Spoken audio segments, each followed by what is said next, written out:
মামলা করবেন করুন, কিন্তু এই অনুষ্ঠানে সব হবেই।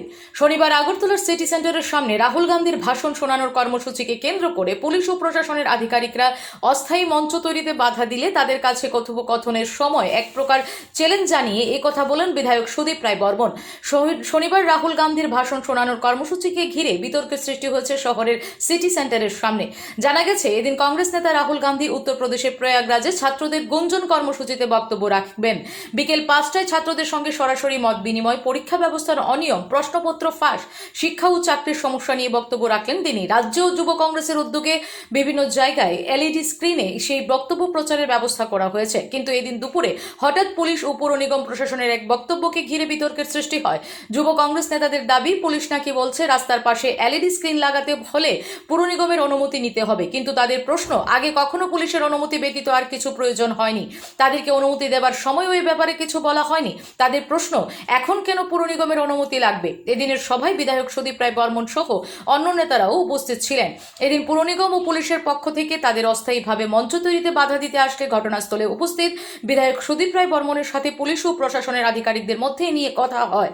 বিধায়ক এই ইস্যুতে পুলিশ ও প্রশাসনের আধিকারিকদের উদ্দেশ্যে বেশ কিছু বিষয় জানতে চাইলে তারা এই বিষয়ে কোনো সদুত্তর দিতে পারেনি বলে জানান বিধায়ক। Bureau report, S Bharat live 24 hours.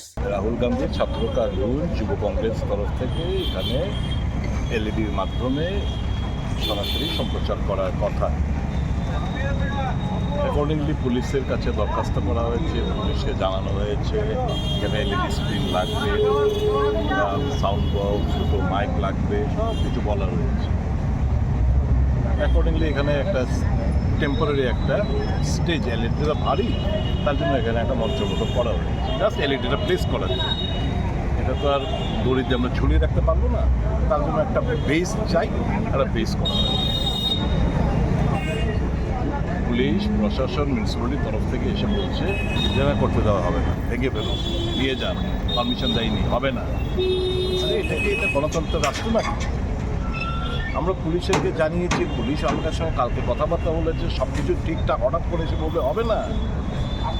আর যখন এই মেইন রাস্তা বন্ধ করে ওয়ার্ল্ড ফুটবল চ্যাম্পিয়নশিপ দেখতে পারে চিফ মিনিস্টার তার সঙ্গী সাথীরা, তখন মিউনিসিপ্যালিটি অন্ধ ধৃতরাষ্ট্রের মতো থাকে।